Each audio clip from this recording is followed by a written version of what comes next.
Andrew Callahan locked the doors of his upscale restaurant, Callahan's, as the rain pelted against the glass. The sound of the storm mirrored the emptiness he felt in his own life, a constant reminder of everything he had lost. Outside, the dim light from the street lamp illuminated the wet pavement, casting long shadows in the alley beside the restaurant. Andrew pulled his coat tighter as he turned to leave, but a movement near the entrance caught his attention. At first, he thought it was just a pile of rags, discarded like so many other remnants of life that littered the streets. But then the rags shifted. A small figure, huddled against the cold, shivered in the faint glow. He hesitated, his first instinct being to walk away. It wasn't his business, he told himself. Yet something rooted him to the spot. "Hey," Andrew called out cautiously, stepping closer. "Are you all right?" The figure stirred but didn't respond. A faint, raspy voice broke through the sound of the rain. "I'm just sleeping. Please don't call anyone." As Andrew crouched down, the girl's face came into view. She couldn't have been more than 10 years old, her hair matted and her clothes soaked through. Her arms clutched a threadbare blanket, as if it were her only shield from the world. Andrew's chest tightened. He wasn't used to feeling much of anything these days, but this scene stirred something deep within him. "You can't stay out here," he said firmly, though his tone softened when she flinched at his voice. "You'll get sick." "I don't have anywhere else to go," she murmured, her voice barely audible. Andrew looked up and down the deserted street. No one else was around to intervene, no one else who might take responsibility. With a sigh, he extended a hand. "Come inside. It's warm." The girl hesitated, her eyes darting toward the street as if weighing whether to run. But eventually, she took his hand. Her small, icy fingers sent a jolt through him as he led her into the warmth of the restaurant. Once inside, Andrew retrieved a clean towel from the kitchen and handed it to her. She clutched it tightly, staring at him with wide, wary eyes. "What's your name?" he asked. She didn't answer immediately. Instead, she looked down at the floor, as if deciding whether to trust him. "Rosie," she finally said, her voice barely above a whisper. "Rosie," Andrew repeated, kneeling to her level. "I'm Andrew. You're safe here." Rosie said nothing, but her grip on the towel relaxed ever so slightly. Andrew prepared a bowl of soup from the kitchen, setting it in front of her. She ate slowly, cautiously, as though unsure if it might be taken away. "Where are your parents?" he asked gently, though the question felt like an intrusion. Rosie stiffened, her spoon hovering midair. "I don't have any," she said flatly, her tone betraying more pain than she likely intended. She looked away, and Andrew decided not to press further. As she ate, Andrew noticed something glinting around her neck. A small, tarnished medal hung from a frayed string. His heart skipped a beat. It looked eerily familiar, though he couldn't place why. "That's a nice medal," he said, trying to sound casual. "Where'd you get it?" Rosie instinctively covered it with her hand, her expression guarded. "It was my mom's," she said softly. "She said it belonged to someone who was supposed to take care of us." Andrew's chest tightened. Something about her words stirred a memory he thought he had buried long ago. He forced a smile, not wanting to alarm her. "It's very special," he said simply. By the time Rosie finished her soup, her eyelids were drooping. Andrew knew she needed rest. "There's a couch in my office," he offered. "You can sleep there tonight. We'll figure things out in the morning." Rosie hesitated again, but eventually followed him to the small office at the back of the restaurant. She curled up on the couch, the towel still wrapped around her shoulders. Within minutes, she was fast asleep. Andrew stood in the doorway, watching her. She looked so fragile, yet there was a quiet strength in her face that reminded him of someone he hadn't thought about in years. His gaze drifted back to the medal, now visible again as Rosie slept. The initials engraved on its surface caught the light. AC. Andrew's breath hitched. It was impossible. The medal was identical to the one he had given his daughter more than 25 years ago, the last Christmas they had spent together before everything fell apart. He turned away, the weight of the revelation pressing down on him. He didn't sleep that night. Instead, he sat in the empty dining room, staring out at the rain and wondering what on earth he had stumbled into. Andrew spent the early hours of the morning sitting at the dining table, his thoughts racing. The soft patter of rain had stopped, leaving behind a heavy silence that only amplified the questions swirling in his mind. He couldn't shake the image of Rosie clutching that metal, its tarnished surface reflecting the faint light. The initials, AC, were unmistakable. He had held that metal in his own hands all those years ago, watched as his daughter, Emily, wore it proudly around her neck. How could it have ended up with this girl?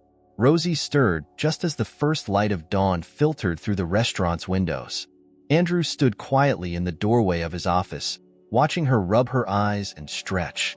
She looked disoriented for a moment, then seemed to remember where she was. Her eyes found him, and she tensed. "You're safe," he said softly, raising his hands as if to reassure her. "Are you hungry? I can make breakfast." Rosie nodded cautiously, sliding off the couch and wrapping the towel tighter around her shoulders. Andrew guided her to a booth in the corner, setting out a plate of toast and scrambled eggs. She ate quickly, like someone who wasn't sure when their next meal would come.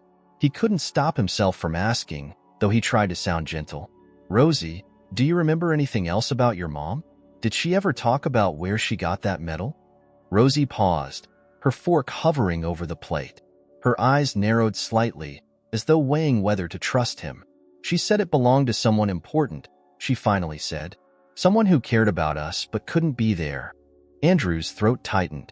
His mind drifted to Emily, to the last time he saw her. She had been 9 years old, standing in the doorway of her mother's car with tears in her eyes. The divorce had been ugly, and his ex-wife had insisted on leaving Chicago with Emily.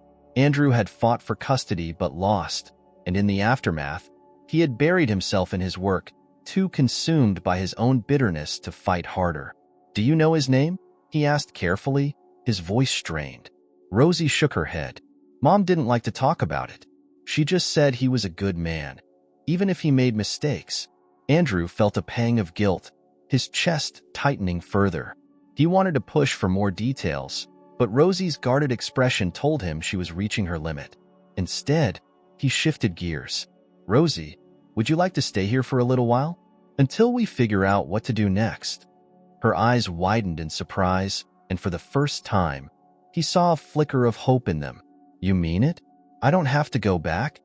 Andrew frowned. "Back where?" Rosie hesitated, her hands gripping the edge of the table. "To my stepdad," she said in a small voice. "He's mean. He wasn't nice to my mom either." Andrew's stomach churned. He had suspected as much, but hearing it confirmed made his blood boil. Whoever this man was, Andrew was determined to ensure Rosie never had to see him again. "You don't have to go back," he said firmly. "Not ever." Rosie nodded, relief washing over her face. But there was still a shadow of fear in her eyes, a wariness that only deepened Andrew's resolve. He knew he couldn't protect her alone, at least not in the long term. He needed help. Later that morning, Andrew made a discreet phone call to his friend Marcia, a social worker who had helped him set up charitable programs for underprivileged children through his restaurant. He explained Rosie's situation without revealing too much. "She's scared, Marcia. I don't think she has anyone else," he said. "And there's something about her. Something I need to figure out." Marcia sighed on the other end of the line. "Andrew, you know this is complicated. If her stepfather has legal custody, you could be accused of kidnapping." "I'm not letting her go back to him," Andrew snapped, more forcefully than he intended. "She's not safe there." Okay, Marcia said. "Let me make a few calls." "But Andrew, if there's something personal going on here, you need to tread carefully." He hung up, feeling a mix of gratitude and frustration. Marcia was right, of course, but the thought of losing Rosie, of sending her back to a life of fear and pain, was unbearable. Over the next few days, Rosie began to open up, little by little. She told Andrew about her mother, a kind woman who had worked hard to keep them afloat but had fallen ill. Rosie's memories were fragmented, as if she were trying to block out the worst parts. She spoke less about her stepfather, only mentioning that he wasn't family, not really.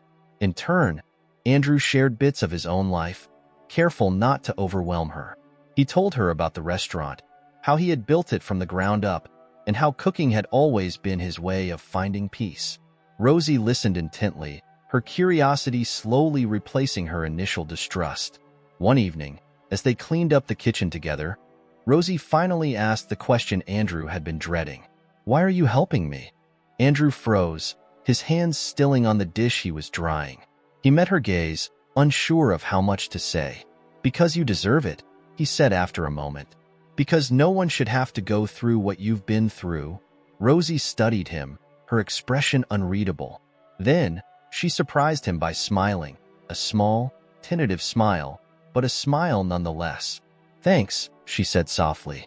That night, after Rosie had fallen asleep, Andrew sat alone in the dining room, the medal in his hand. He turned it over, tracing the worn initials with his thumb. AC. Andrew Callahan. It had to be more than a coincidence. The questions gnawed at him. Was Rosie connected to Emily? And if so, what had happened to his daughter? As much as he wanted answers, he knew he couldn't push Rosie any further. At least, not yet. But one thing was certain. He wasn't letting her go. Not until he uncovered the truth. Over the next week, Andrew adjusted to having Rosie around, though the situation was far from normal. The restaurant became a strange sort of refuge for the girl. During the day, she helped Andrew with small tasks, like organizing menus or folding napkins, her tiny hands moving with a focus that surprised him. At night, she curled up on the office couch, her breathing steady and calm, as if this small pocket of safety was more than she had known in years. Andrew couldn't help but notice how quickly Rosie adapted. She was careful, deliberate in how she interacted with him and the space around her, as though afraid that one wrong move might make it all disappear. Yet every now and then, she let her guard down. A genuine smile here, a curious question there. It was in those moments that Andrew felt a growing protectiveness, a pull he couldn't fully explain. She wasn't just some kid in need. She was beginning to feel like family. But the unanswered questions hung heavy in the air. Andrew spent his nights piecing together fragments of Rosie's story. He didn't want to scare her by pushing too hard, but the threads of the past were becoming impossible to ignore. That metal had tied them together in a way that felt far too coincidental to dismiss. If Rosie's mother was Emily's daughter, then the pieces were starting to form a picture Andrew wasn't sure he was ready to face. One morning, while Rosie was setting out silverware, Andrew sat across from her at the table. "Rosie," he began gently, "I need to ask you something important." She paused, a fork in her hand, and looked up at him warily. "Your stepdad," he continued, careful to keep his tone even. "Do you remember his name? Or where he might be now?" Rosie's grip on the fork tightened. For a moment, Andrew thought she wouldn't answer. Then, in a small voice, she said, "His name is Carl. Carl Decker." Andrew nodded, filing the name away. "Do you think he might come looking for you?" Her face darkened, and she set the fork down. "I don't know," she said quietly. "He didn't care about me. He just wanted to keep control." The way she said it, so matter-of-factly, made Andrew's chest ache. He reached across the table, resting a hand lightly over hers. "You don't have to worry about him," he said. "I'll make sure he doesn't hurt you again." Rosie didn't respond, but she didn't pull her hand away either. That small gesture felt like a step forward, a fragile truce between her instinct to protect herself and the trust she was starting to place in him. Later that day, Andrew made another call to Marcia. "I have a name," he told her. "Carl Decker. He's the stepfather. Can you find out anything about him?" Marcia sighed on the other end of the line. "Andrew, you know this isn't exactly in my job description, but I'll see what I can do. Just be careful. If this man has any legal claim over Rosie, things could get messy." Andrew thanked her, his jaw tightening. He didn't care about the legalities. What mattered was keeping Rosie safe. That evening, as Andrew closed the restaurant for the night, he noticed Rosie staring out the window, her small frame silhouetted against the glow of the streetlights. She was holding the medal in her hands, turning it over and over as if it might reveal some hidden truth. "Rosie," he said softly, coming to stand beside her, "can I see that for a second?" She hesitated, then handed it to him. Andrew held the medal carefully, the weight of it so familiar in his hand that it sent a pang of memory rushing through him. He traced the initials again, AC, and his mind traveled back to the day he'd given it to Emily. She loved this thing, he said, more to himself than to Rosie. She wore it everywhere. Rosie's brow furrowed. Who? Andrew froze, realizing he had said too much. But as he looked into Rosie's curious, searching eyes, he decided he couldn't keep hiding his suspicions. She deserved the truth, at least part of it. My daughter, he said finally. Her name was Emily. I gave her a medal just like this when she was about your age. Rosie tilted her head, her expression thoughtful. What happened to her? Andrew swallowed hard. We lost touch, he admitted. It's complicated, but seeing this medal and meeting you, it makes me wonder if maybe you're connected to her somehow. Rosie stared at him for a long moment, her eyes wide with a mixture of surprise and something else. Hope. Maybe. Then she said, Mom used to talk about her dad. She said he was kind, but that he made mistakes. She said he gave her something special before they had to leave. Andrew felt a lump rise in his throat. Rosie, he said carefully, did your mom ever tell you her name? Her name was Emma, Rosie said, but sometimes people called her Emily. Andrew's breath caught. He gripped the back of the chair beside him, the weight of her words hitting him like a wave. Could it really be true? Could Rosie be Emily's daughter, his granddaughter? Before he could say anything more, there was a knock at the door. The sound shattered the fragile moment, and Rosie flinched, her eyes darting toward the noise.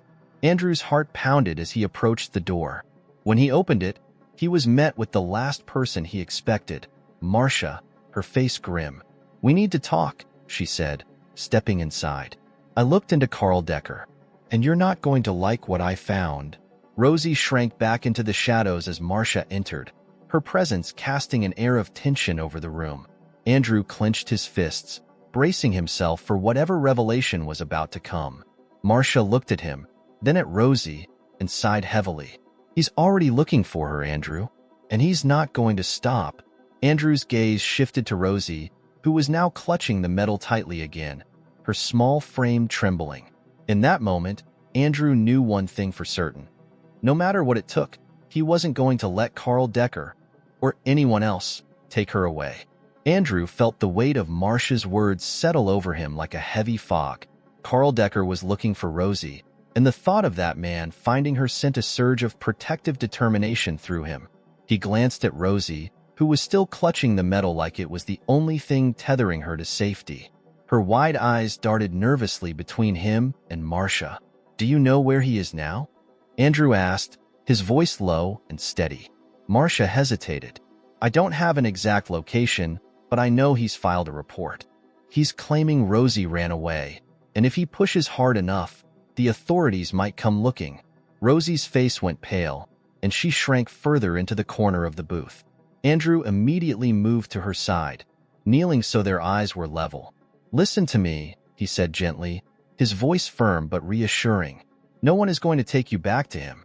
I promise. Rosie blinked back tears, her small hands tightening around the medal. What if they make me go? She whispered, her voice trembling. What if he finds me? Andrew glanced at Marcia, who gave him a pointed look. They both knew how complicated the situation could become if Carl had any legal claim to Rosie. But Andrew wasn't about to let that man take her. I'll handle it, he said, his tone leaving no room for doubt. You're safe with me. Marcia sighed, her expression softening. Andrew, I know you mean well, but promises like that are dangerous. If Carl has any documentation, any custody rights, this could get ugly fast. Then I'll fight him, Andrew snapped. Whatever it takes. Marcia nodded slowly. I can look into his background, see if there's anything that might help your case. But in the meantime, you need to be careful. Keep her out of sight as much as possible. Andrew agreed, though the words felt hollow. The restaurant, once his sanctuary, now felt like a fragile bubble that could burst at any moment. As Marcia left, Andrew turned his attention back to Rosie, who hadn't moved from the corner. Do you trust me? He asked softly. She nodded after a moment, her grip on the medal loosening slightly. I think so. Good, he said, offering her a small smile. Because I'm not going to let anything happen to you. The days that followed were a careful balancing act. Andrew kept Rosie in the back of the restaurant during business hours, away from prying eyes. She stayed in his office, reading or sketching on scraps of paper he gave her. In the evenings, when the restaurant was closed, they ventured out briefly for walks or errands, always staying alert for anything, or anyone, out of place. Despite the tension, Andrew found himself cherishing their growing bond. Rosie had a sharp mind and a quiet resilience that reminded him so much of Emily at her age. She asked questions about the restaurant, about the people who came to dine, and even about Andrew's past, though she was careful not to press too hard. For someone so young, she had an uncanny ability to sense when someone needed space. One night, as they shared a simple dinner in the empty dining room, Rosie surprised him with a question that cut straight to his heart. "Do you think my mom would have liked this place?" she asked, her voice tentative. Andrew paused, his fork hovering midair. "I think she would have loved it," he said, a bittersweet smile tugging at his lips. "Emily always appreciated good food, even when she was a kid. She used to sit in the kitchen with me and try to guess the ingredients in whatever I was making." Rosie's eyes lit up. "She did." Andrew nodded, his chest tightening with emotion. "She was smart, just like you." Rosie looked down at her plate, a small smile playing on her lips. For a moment, the tension of the past few days seemed to lift, replaced by a quiet sense of connection. But the peace didn't last. Late that night, after Rosie had gone to sleep, Andrew received a call from Marcia. "I found something," she said, her tone serious. "Carl doesn't have legal custody of Rosie. He never formally adopted her, and her mother never listed him as a guardian." "That's the good news. And the bad news?" Andrew asked, his stomach sinking. "The bad news is, he's been telling anyone who will listen that Rosie's his responsibility. If he gets the right people involved, it could still cause trouble. And there's more. He has a history, domestic abuse charges, restraining orders. It's not a pretty picture." Andrew gripped the edge of his desk, anger simmering beneath the surface. "That's exactly why she can't go back to him." "I understand," Marcia said, "but you need to be strategic. If this goes to court, you'll need solid evidence to prove she's better off with you. And you might need to be ready for questions about your connection to her." Andrew's breath hitched. He had been avoiding the inevitable conclusion, but he knew Marcia was right. If he wanted to protect Rosie, he would need to confront the truth about her identity and his own role in her life. After the call ended, Andrew sat in silence, staring at the metal on his desk. It felt heavier than ever, a symbol of the past he couldn't outrun. But now, it was also a link to the future, a future he was determined to secure for Rosie. The next morning, as Rosie helped him set up for the day, Andrew made a decision. He knelt beside her, meeting her gaze with a seriousness she immediately picked up on. "Rosie," he said, his voice steady, "I need to tell you something about your mom and about me." She tilted her head, her eyes filled with curiosity and a hint of apprehension. "What is it?" Andrew took a deep breath, his heart pounding. "I think your mom, Emily, was my daughter." Rosie froze, her eyes widening in shock. For a moment, the room seemed to hold its breath. Then, in a voice barely above a whisper, she asked, "Does that mean you're my grandpa?" Andrew nodded slowly, his throat tight. "I think so, Rosie. I think I am." Tears welled in her eyes, but she didn't look away. Instead, she reached out and took his hand, her small fingers gripping tightly. "Does that mean you're going to keep me?" she asked, her voice trembling. Andrew's chest ached with the weight of her words. He wrapped his other hand over hers, his voice firm with conviction. "Yes, Rosie, I'm going to keep you. No one is ever taking you away." And for the first time in years, Andrew felt a glimmer of hope. Hope that, despite everything, he might have a second chance to be the family he had once lost. Rosie stared at Andrew for a long moment, her expression a mix of disbelief and cautious hope. The words hung between them, fragile but powerful. "I'm your grandpa." Andrew could see the gears turning in her mind, trying to make sense of this revelation, to reconcile the man standing in front of her with the family she had always been told was out of reach. "Why didn't she tell me about you?" Rosie asked finally, her voice small but steady. Andrew exhaled, the weight of the past pressing down on him. I don't know, he admitted honestly. Things were complicated between me and your mom when she was little. I made mistakes. Big ones. And by the time I realized what I'd lost, it was too late to fix it. I think maybe she thought I didn't care. Rosie frowned, her fingers tracing the edge of the metal still clutched in her hand. But you did care? Andrew nodded, his throat tightening. More than anything. I just didn't know how to show it back then. I let work and other things get in the way. But I never stopped thinking about her. About what could have been. Rosie's gaze softened, but Andrew could see the hesitation lingering in her eyes. She had spent years learning to rely on no one but herself. Trust wasn't something that came easily. He didn't blame her. He knew he would have to earn it. What happens now? She asked quietly. Andrew leaned forward, his hands resting on the table between them. What happens now is I keep my promise to you. We're going to figure this out together, Rosie. You're not alone anymore. Her lips twitched, almost forming a smile, but she stopped herself. Even if Carl comes after us? Especially if Carl comes after us, Andrew said firmly. He's not going to hurt you. I'll make sure of it. For the first time since they'd met, Rosie reached out and placed her small hand over his. It was a fleeting gesture, but it was enough to light a spark of hope in Andrew's chest. Maybe, just maybe, they could find a way forward. That afternoon, while Rosie occupied herself in the office with a coloring book Andrew had picked up at a nearby store, Marcia arrived at the restaurant. Her face was lined with concern as she pulled Andrew aside. I've got more on Carl, she said in a low voice. He's filed an official petition for custody. He's claiming Rosie is a runaway and that he's her rightful guardian. Andrew clenched his jaw, anger flaring in his chest. He's not her guardian.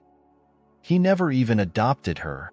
No, but the court doesn't know that yet, Marcia said. The problem is, if he keeps making noise, they'll start asking questions. You could be accused of harboring her illegally. Andrew rubbed a hand over his face, frustration mounting. What are my options? Marcia hesitated. You'll need proof that she's better off with you. That's going to mean digging into Carl's past and showing the court who he really is. It also means you'll need to prove your connection to her. Andrew nodded, his mind racing.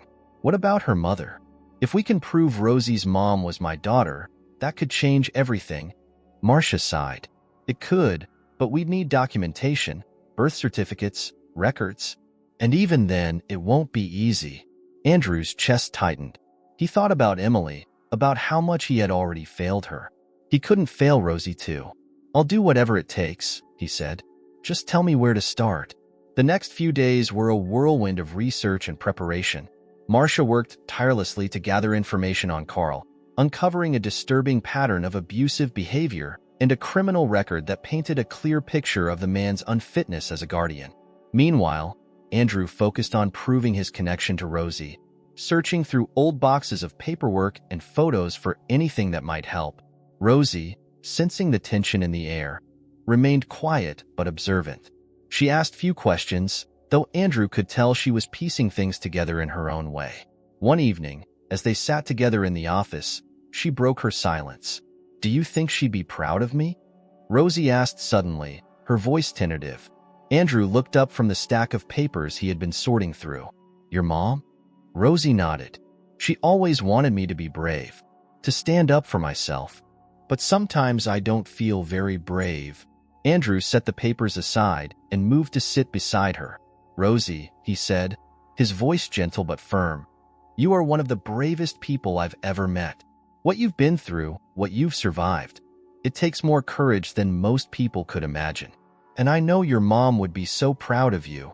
Tears welled in Rosie's eyes, but she blinked them away quickly, a small smile breaking through her usual guarded expression. You really think so? I know so, Andrew said. And I'm proud of you too. The moment was interrupted by a knock at the door. Andrew's heart sank, dread pooling in his stomach. He exchanged a glance with Rosie before standing to answer it. When he opened the door, a man in a cheap suit stood on the other side, holding a clipboard. Andrew Callahan? The man asked, his tone clipped. Yes, Andrew replied cautiously. The man handed him a piece of paper. You've been served. Custody hearing in 2 weeks. Be there. Andrew stared at the document in his hand as the man walked away, his mind racing. A custody hearing. This was it. Carl was coming for Rosie, and Andrew had 2 weeks to prove she belonged with him. He turned back to find Rosie watching him, her face pale. "What is it?" she asked, her voice trembling. Andrew forced a reassuring smile, though his hands trembled slightly. "It's nothing we can't handle," he said. "I promised I'd protect you, and I'm going to keep that promise." As he spoke, he felt a new resolve settle over him. He wasn't just fighting for Rosie now. He was fighting for Emily's memory, for the chance to finally make things right. And no matter what it took, he wasn't going to let Carl, or anyone else, tear their newfound family apart. The days leading up to the custody hearing passed in a blur of preparation and quiet determination. Andrew threw himself into the process with a resolve he hadn't felt in years. Every spare moment was spent building his case, gathering documents, reaching out to old contacts, and working closely with Marcia. The stakes couldn't have been higher. This wasn't just about legalities. It was about Rosie's future, her safety, and the fragile bond they were only just beginning to build. Rosie, meanwhile, watched everything unfold with a mixture of hope and trepidation. Andrew could see the weight of it in her eyes, the way she clutched that small medal as if it were her lifeline. He made a point to include her in the process, explaining what they were doing and why, even when the details felt overwhelming. She had been through too much to be left in the dark, and Andrew wanted her to know she wasn't alone in this fight. One evening, as they sat together at the kitchen table, Rosie broke the silence. "What happens if we lose?" she asked, her voice barely above a whisper. Andrew looked up from the legal forms he'd been reviewing, his heart aching at the fear in her tone. "We're not going to lose," he said firmly. "But what if we do?" Rosie pressed, her fingers twisting the hem of her shirt. "Will he take me back?" Andrew leaned forward, resting his hands on the table between them. "Listen to me," he said, his voice steady and filled with conviction. "No one is taking you back to him. Not as long as I have anything to say about it. We're going to win this, Rosie. You have to believe that." Her eyes searched his face, looking for reassurance, and after a long moment, she nodded. "Okay," she said quietly. "I believe you." But the truth was, Andrew wasn't sure what would happen if they lost. The thought of Carl getting anywhere near Rosie again was enough to keep him awake at night. He pushed those fears aside, focusing instead on what needed to be done. A few days before the hearing, Marcia called with an update. "I've found someone who might be able to help," she said. "It's a long shot, but it could make a difference." "Who?" Andrew asked, his curiosity piqued. "A former neighbor of Carl's," Marcia explained. "She's willing to testify about what she witnessed when Rosie and her mom were living there. It's not pretty, but it paints a clear picture of who Carl really is." Andrew felt a flicker of hope. "That's exactly what we need," he said. "Thank you, Marcia." The woman, Mrs. Gallagher, was a retired teacher with a no-nonsense demeanor and a sharp memory. When Andrew met her to go over her statement, she didn't mince words. "I saw that man for what he was the day he moved in," she said, her voice laced with disdain. "I tried to help Rosie's mother, but she wouldn't listen. She was too scared." Andrew's heart ached as he listened to Mrs. Gallagher recount stories of shouting matches, broken windows, and nights when Rosie would appear on her doorstep, bruised and trembling. It was painful to hear, but it solidified Andrew's resolve. He would make sure the court knew exactly who Carl was and why Rosie could never go back to him. The day of the hearing arrived, and Andrew felt a mix of nerves and determination as he and Rosie entered the courthouse. He had done everything he could to prepare, but the uncertainty of what lay ahead was impossible to ignore. Rosie clung to his hand, her small fingers cold against his. She didn't say much, but the way she stayed close to him spoke volumes about how much she was counting on him. Inside the courtroom, Carl was already seated at the plaintiff's table, his face set in a smug expression that made Andrew's blood boil. He looked every bit the manipulative, calculating man Marcia had described. But Andrew forced himself to stay calm. This wasn't about anger. It was about the truth. The hearing began, and both sides presented their cases. Andrew's attorney, a kind but sharp woman named Elaine, laid out the evidence against Carl with precision, She introduced police records, witness statements, and even the letter Emily had written years ago, naming Andrew as someone she trusted to care for Rosie. Mrs. Gallagher's testimony was particularly damning, painting a vivid picture of the abuse Rosie and her mother had endured. Carl, for his part, tried to play the role of a concerned guardian. He spoke about how he had done his best for Rosie and accused Andrew of interfering in their family matters. But his arguments rang hollow, especially when Elaine pressed him on his history of domestic violence. Throughout the proceedings, Rosie sat quietly beside Andrew, her eyes darting between the attorneys and the judge. When it was her turn to speak, Andrew felt his chest tighten. He had tried to prepare her for this moment, but he knew how daunting it was for a child to stand before a room full of strangers and talk about things no child should have to endure. Rosie stood and took a deep breath, her small frame seeming to grow stronger with each word. She spoke about her mom, about the nights they spent hiding from Carl's outbursts, and about how safe she felt with Andrew. Her voice trembled at times, but she didn't falter. By the time she finished, there wasn't a dry eye in the room. When the judge finally announced her decision, Andrew held his breath. The court finds that it is in the best interest of the child, Rosie Decker, to remain in the custody of Andrew Callahan, the judge declared. This ruling is based on the evidence presented regarding the unfitness of Mr. Carl Decker as a guardian and the demonstrated ability of Mr. Callahan to provide a stable and loving environment. The words hit Andrew like a wave, and he felt Rosie's hand tighten around his. She turned to him, her eyes wide with relief, and for the first time in weeks, she smiled, a real, unguarded smile that lit up her entire face. "It's over," she whispered. Andrew pulled her into a tight hug, his own eyes stinging with tears. "It's over," he echoed, and for the first time in years, he felt like his world was finally beginning to heal. The relief of the court's decision was overwhelming, but Andrew knew it was just the beginning of their journey. As he and Rosie walked out of the courthouse, a quiet kind of peace settled over them. Rosie stayed close to his side, her hands still gripping his tightly, as if afraid to let go. The world outside the courtroom felt bigger and brighter, but Andrew could sense the lingering uncertainty in her steps. "Are we really safe now?" Rosie asked softly as they reached the car. Andrew knelt down so they were eye to eye. "Yes, Rosie," he said with conviction. "He can't take you away. You're with me now, and that's not going to change." Her lips quivered as she nodded, the weight of weeks of fear and uncertainty finally beginning to lift. She climbed into the car, clutching the metal tightly against her chest, and for the first time since Andrew had met her, she leaned back in her seat with a deep, contented sigh. Life began to take on a sense of normalcy in the weeks that followed. Rosie moved out of the small office at the restaurant and into Andrew's home, a spacious yet quiet house that had always felt too big for just him. Her presence brought life to the empty rooms, her laughter echoing in hallways that had been silent for years. Andrew found himself rearranging his routines to make space for her, adjusting his work schedule so he could be home in the evenings and learning the small but important details of her world. How she liked her toast cut into triangles, the way she hummed when she was focused, the books she loved to read. Rosie, too, began to settle into her new life. She started attending a nearby school, where her quick wit and natural curiosity began to shine.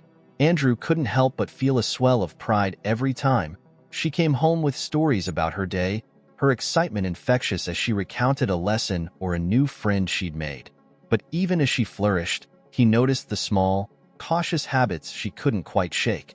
Checking the locks on the doors, flinching at loud noises, the way her eyes darted to him for reassurance whenever she felt unsure. Andrew made a point of being patient. He understood that trust, real trust, would take time. He had missed years of her life, years he couldn't get back, but he was determined to make every moment they had now count. He started small, planning quiet evenings at home where they could cook dinner together or watch old movies. Slowly, those moments began to pile up, building a foundation of safety and love that Rosie could lean on. One evening, as they sat on the living room floor piecing together a jigsaw puzzle, Rosie spoke up unexpectedly. "Do you think she'd be proud of us?" Andrew looked up from the puzzle, his heart catching at the question. "Your mom?" Rosie nodded, her fingers absent-mindedly turning a puzzle piece over in her hand. "I think about her a lot. About what she'd say if she could see us now." Andrew reached out, covering her hand with his. "I think she'd be more than proud," he said softly. "I think she'd be happy knowing you're safe and cared for. And I think she'd be proud of how brave you've been." Rosie's eyes filled with tears, but she didn't pull away. "I miss her," she whispered. "But being here with you, it helps." Andrew felt his throat tighten. "I miss her too," he said. "But you're right. Being together helps." As the days turned into weeks, Andrew began to feel something he hadn't in years: hope. Rosie's presence had reignited a part of him he thought he had lost forever. She reminded him of the best parts of Emily: the curiosity, the resilience, the quiet strength. But she was also her own person, a vibrant and unique soul who brought joy into his life in ways he hadn't anticipated. Their bond deepened as they navigated the rhythms of their new life. Andrew took Rosie to the farmer's market on weekends, teaching her how to pick the ripest tomatoes and the freshest herbs. She, in turn, surprised him with her sharp eye and growing confidence. One afternoon, she declared she wanted to make her own recipe, and together they created a dish she called Rosie's Pasta, a simple yet delicious meal that quickly became their favorite. But not everything was easy. Rosie still had nightmares sometimes, waking up in the middle of the night with tears streaming down her face. Andrew always came to her side, sitting with her until the fear subsided, assuring her that she was safe. Those moments were hard, but they also brought them closer, each one a reminder of the trust they were building together. One night, after a particularly vivid nightmare, Rosie sat on the edge of her bed, clutching the metal in her hands. "Why did she keep this?" she asked, her voice thick with emotion. "Why didn't she just let it go?" Andrew sat beside her, wrapping an arm around her shoulders. "Because it meant something to her," he said. "It was a connection to the past, to the good memories she held on to. Just like it means something to you now." Rosie leaned her head against his arm, her breathing slowly evening out.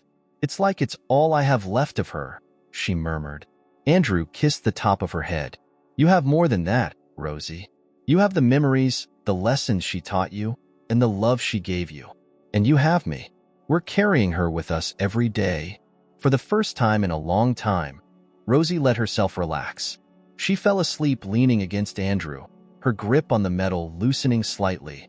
As he tucked her back into bed, Andrew felt a deep sense of gratitude. He had been given a second chance, not just to be a grandfather, but to be the kind of family Rosie deserved. And in that quiet moment, as the house settled into stillness, Andrew realized that their journey, though far from over, was finally on solid ground. Together, they were building something new, something beautiful, and he knew that Emily would have been proud. As the months passed, life for Andrew and Rosie began to feel less like a fragile experiment and more like a real family. Their routines were no longer dictated by fear, but by the rhythms of daily life. School drop-offs, shared meals, evenings spent talking or playing games. The shadows of the past still lingered, but they no longer loomed so large. Rosie was thriving, and Andrew felt a pride that he couldn't fully put into words. One sunny afternoon, Rosie came home from school with a bright smile and a piece of paper clutched in her hand. "We're having a family day at school," she announced, waving the flyer. "It's next weekend. They said we can bring someone to share a story about our family." Andrew glanced at the paper, his heart swelling at the sight of her excitement. "That sounds great," he said, smiling. "Who do you want to bring?" Rosie gave him a look, as if the answer was obvious. "You, Grandpa. Who else?" The word still caught him by surprise sometimes, but it warmed him in a way few things ever had. "I'd be honored," he said, pulling her into a hug. In the days leading up to the event, Rosie's anticipation was infectious. She spent hours brainstorming what story Andrew could share, bouncing between ideas about cooking mishaps and funny moments from their time together. But as the date approached, Andrew couldn't shake a nagging thought. The story Rosie wanted wasn't just about him. It was about her, about them, and about the family they were rebuilding piece by piece. When the day finally arrived, the school buzzed with activity. Parents and grandparents filled the classrooms, sharing stories and meeting teachers. Andrew felt a pang of nervousness as he walked through the halls with Rosie, her small hand gripping his. This was a new world for him, one he hadn't stepped into since Emily was a child. But Rosie's confidence bolstered him. Inside the classroom, Rosie introduced him to her teacher, Mrs. Walker, and a few classmates. She seemed at ease, smiling and chatting as if she had always belonged. Andrew watched her with a mixture of awe and pride. The shy, guarded girl he had first met was transforming into someone who carried herself with quiet strength. When it was their turn to share, Rosie stood at the front of the room beside Andrew, her eyes shining with excitement. "This is my grandpa," she said proudly. "He's going to tell you about something special." Andrew glanced at her, feeling a lump rise in his throat. He had planned to share a lighthearted story about the time Rosie had tried to cook a complicated recipe on her own. But now, looking at her, he knew he needed to say something more. "Hi, everyone," Andrew began, his voice steady despite the emotion bubbling beneath the surface. "I'm Rosie's grandpa, and I'd like to tell you about what makes our family special. It's not just the things we do together or the time we spend, though those are important. What makes us special is that we found each other when we both needed family the most." The room grew quiet, the children listening intently. Rosie's eyes were fixed on him, wide and unblinking. "Sometimes families aren't about who you've known the longest or who shares your last name," Andrew continued. "Sometimes they're about the people who show up when it matters most, the ones who remind you that love and kindness can heal even the deepest hurts." He glanced down at Rosie, who was gripping her medal, a symbol of their journey. "Rosie is the bravest person I know," he said, his voice catching slightly. "She's taught me more about strength and love in the past few months than I've learned in my entire life. And being her grandpa has been the greatest honor I could have ever imagined." Rosie's face broke into a smile, her cheeks pink with pride. The room erupted in applause, and Andrew felt a wave of relief and gratitude. As they returned to their seats, Rosie whispered, "Thank you, Grandpa. That was perfect." The rest of the event passed in a blur of conversations and activities, but Andrew couldn't stop replaying that moment in his mind. For the first time, he truly felt like he belonged, not just in Rosie's life, but in the world they were creating together. That evening, as they sat on the couch at home, Rosie curled up beside him with a contented sigh. "Today was the best day," she said. "It felt like everything is finally okay." Andrew wrapped an arm around her, his heart full. "That's because it is, Rosie. We've been through a lot, but we're a team now, and nothing's going to change that." She tilted her head up to look at him, her expression thoughtful. "Do you think Mom would have liked the story you told?" Andrew nodded without hesitation. "I think she would have loved it, and I think she'd be proud of both of us." Rosie smiled, a soft, sleepy smile that made Andrew's chest ache with affection. "I think so too," she murmured, resting her head against his shoulder. As she drifted off to sleep, Andrew stared out the window, watching the sun set over the quiet street. For years, he had convinced himself that the life he wanted, the family he had lost, was beyond his reach. But now, with Rosie beside him, he felt something he hadn't in decades: peace. He didn't have all the answers, and he knew there would still be challenges ahead. But for the first time in a long time, he wasn't afraid. Together, he and Rosie were rewriting their story, one filled with love, resilience, and the promise of brighter days ahead. And for Andrew, that was more than enough. The days turned into weeks, and life continued to take on a comforting rhythm. Andrew found himself embracing the unexpected joys of being a grandfather, attending Rosie's school events, helping her with homework, and simply enjoying the moments that once seemed out of reach. Rosie, in turn, grew more confident and happy, her laughter filling the spaces that had long been silent in Andrew's home. But even as they moved forward, reminders of the past had a way of creeping in. One Saturday afternoon, while cleaning out the attic, Andrew stumbled upon an old box he hadn't touched in years. It was labeled Emily, written in his neat handwriting, and the sight of it stopped him in his tracks. He hesitated, his hands trembling slightly as he pulled the box down and sat on the floor. Inside were remnants of a life long gone. Photographs of Emily as a child, drawings she'd made, and the medal that matched Rosie's, still gleaming as if it had been waiting for this moment. Andrew held it carefully, the memories flooding back with a force that left him breathless. He hadn't realized how much he missed her until that very moment, when the weight of his mistakes and the love he'd always carried for her collided. "Grandpa?" Rosie's voice pulled him from his thoughts. She stood in the doorway, her expression curious as she eyed the box in front of him. Andrew smiled, though his eyes were misty. "Come here, Rosie. I want to show you something." She crossed the room and sat beside him, her gaze falling on the contents of the box. Andrew handed her one of the photographs, a picture of Emily at Rosie's age, grinning widely as she held up a goldfish in a small plastic bag. Rosie's eyes widened. "She looks like me," Rosie said softly. "She does," Andrew agreed, his voice thick with emotion. "You have her smile." Rosie picked up the medal next, her fingers tracing the familiar initials. "This is like mine." "It is," Andrew said. "I gave one to your mom and kept this one for myself. I thought one day I'd give it back to her." Rosie was quiet for a moment, turning the medal over in her hands. "I wish she were here," she whispered. "I wish she could see us now." Andrew wrapped an arm around her, pulling her close. "I do too, sweetheart," he said. "But you know what? I think she'd be so proud of you, of us. And I think she's watching over us, cheering us on." Rosie leaned into him, her small frame warm against his side. "Do you think she was happy before everything happened?" Andrew hesitated, searching for the right words. "I think she had hard times, Rosie, but I also think she loved you more than anything. You made her happy, and she would want you to know that." They spent the rest of the afternoon going through the box together, Andrew sharing stories of Emily's childhood and the moments that had brought them joy. It wasn't easy, but it felt right, as if they were piecing together not just the past but also the foundation of their own bond. The following week, Andrew received a call from Marcia. "I've got some news you'll want to hear," she said, her tone serious but hopeful. Andrew's stomach clenched. "What is it?" "Carl has left town," Marcia explained. "Apparently, he was evicted and decided to move out of state.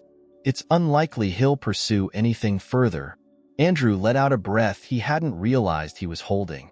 The relief was palpable, but so was the lingering tension. "Do you think he's really gone for good?" "It's hard to say," Marcia admitted. "But for now, it looks like you and Rosie have some breathing room." Andrew thanked her, hanging up and turning the news over in his mind. The idea that Carl might no longer be a threat was a huge weight lifted, but Andrew knew better than to assume they were completely free of him. Still, he chose to focus on the positives. This was a chance to truly move forward. That evening, he shared the news with Rosie over dinner. Her reaction was quiet but telling. She seemed to sit a little straighter, her shoulders relaxing in a way he hadn't seen before. "So he's gone?" she asked cautiously. "For now, yes," Andrew said. "But even if he comes back, we're ready. You're safe, Rosie." "I'll make sure of it." She nodded, a small smile tugging at her lips. "I believe you." With the shadow of Carl fading, Andrew and Rosie leaned fully into their new life. They began making plans for the future, weekend trips, home projects, and even the possibility of turning part of the restaurant into a space for community events. Rosie's idea of hosting a cooking class for kids became a favorite topic of conversation, her excitement infectious as she brainstormed themes and recipes.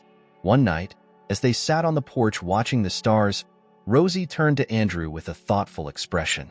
"Do you think we'll always be like this?" she asked. "Happy?" Andrew considered her question carefully. "I think happiness isn't something we always have, Rosie," he said. "It's something we work at, every day. There will be hard times, but as long as we stick together, I believe we can keep finding happiness. Because we've already proven we can get through the tough stuff." Rosie seemed to mull that over, then nodded. "I like that," she said. "It makes me feel hopeful." Andrew smiled, pulling her into a hug. "That's exactly what it should do." As they sat together, the quiet night stretching around them, Andrew felt an overwhelming sense of gratitude. The road that had brought them here had been anything but easy, but it had also been worth every step. Rosie had given him a second chance, not just at being a family, but at truly living. And for Andrew, there was no greater gift. The crisp fall air carried a sense of renewal as Andrew and Rosie prepared for a special evening at the restaurant. It wasn't just any night. Andrew had decided to host a community dinner, a way to give back to the neighborhood that had supported him through the years and to celebrate the new chapter of his life with Rosie. The idea had started small, but like so many of their plans, it had grown into something bigger, fueled by Rosie's enthusiasm and Andrew's desire to create something meaningful. Rosie had been involved in every step of the planning, from choosing the menu to decorating the tables. She insisted on including her signature dish, Rosie's pasta, which Andrew had proudly added to the restaurant's menu as a tribute to her creativity. She flitted around the dining room that evening, carefully adjusting centerpieces and chatting with the staff as if she'd been running restaurants her whole life. Andrew watched her with a mixture of pride and amazement. She had come so far in such a short time, and her confidence was contagious. As guests began to arrive, the restaurant filled with the hum of conversation and laughter. Neighbors, friends, and even a few of Rosie's classmates and their families filed in, their warmth and excitement creating an atmosphere of celebration. Andrew greeted everyone personally, his handshake firm and his smile genuine, but his attention kept drifting back to Rosie. She moved through the crowd with ease, her bright smile lighting up every interaction. Midway through the evening, Andrew tapped a spoon against a glass to gather everyone's attention. The room quieted as he stepped to the center, Rosie standing beside him. She looked up at him expectantly, her small hand slipping into his. "Thank you all for being here tonight," Andrew began, his voice steady but full of emotion. "This evening is special for so many reasons, but the most important one is standing right here beside me. Rosie has brought something into my life that I didn't know I was missing. Hope, love, and a reminder of what it means to be a family." The room erupted in applause, and Rosie blushed, ducking her head with a shy smile. Andrew waited for the clapping to subside before continuing. "This restaurant has always been a place where people come together, not just for food, but for connection. And tonight, we celebrate that connection. We celebrate resilience, second chances, and the family we build along the way." Rosie tugged on his hand, leaning up to whisper in his ear. "Tell them about the medal," she urged. Andrew chuckled softly, nodding. "Rosie wants me to share a story about this medal she wears," he said, his voice carrying easily across the room. "It's a medal I gave to my daughter, Emily, many years ago. I lost touch with Emily, but this medal found its way back to me through Rosie. It's a symbol of everything we've lost, but also everything we've found." He looked down at Rosie, who was beaming up at him, her courage shining through. "Rosie reminds me every day that no matter how hard life gets, there's always a chance to make things right. And for that, I'm forever grateful." The applause was thunderous this time, the room filled with cheers and laughter. Rosie hugged Andrew tightly, and he felt her trembling with excitement. "You're the best grandpa ever," she whispered, her voice full of emotion. As the evening continued, Andrew found himself surrounded by friends and neighbors offering words of encouragement and admiration. But what mattered most to him was Rosie's joy. She danced between tables, chatted with the staff, and even helped serve plates of her pasta, earning praise from everyone who tried it.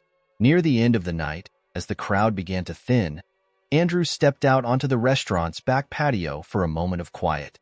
The cool night air was refreshing, and he gazed up at the stars, feeling a profound sense of peace. He had spent so many years chasing success, trying to fill the void left by his mistakes, and now, here he was, not with trophies or accolades, but with something far greater, a family. "Grandpa," Rosie's voice broke through his thoughts, and he turned to see her standing in the doorway, her sweater pulled tight against the chill. "Hey, kiddo," he said, beckoning her over. She joined him at the railing, her eyes following his gaze to the stars. "Are you happy?" she asked, her voice soft but curious. Andrew smiled, his heart swelling at the question. "Happier than I ever thought I could be," he said. "And it's all because of you." Rosie leaned against his side, her head resting on his arm. "I'm happy too," she said after a moment. "I didn't think I could be, not after everything that happened. But now, I feel like I have a real home, You do? Andrew assured her. And you always will. They stood in comfortable silence for a while, the sounds of the restaurant fading into the background. Finally, Rosie reached into her pocket and pulled out the medal, holding it up so it glinted in the moonlight. I think Mom would have liked tonight, she said thoughtfully. She'd be proud of us. Andrew swallowed hard, his throat tightening with emotion. I think so too, he said. She'd be proud of you most of all. Rosie turned to him with a radiant smile, one that seemed to chase away every shadow of doubt or fear. Thanks for not giving up on me, she said. Andrew knelt down so they were eye to eye, his hands resting gently on her shoulders. I'll never give up on you, Rosie. Not ever. As they embraced under the stars, Andrew felt a sense of completeness he hadn't known in years. He had spent so much of his life searching for meaning, for purpose, and now he realized it had been waiting for him all along, in the love of a granddaughter who had given him a second chance.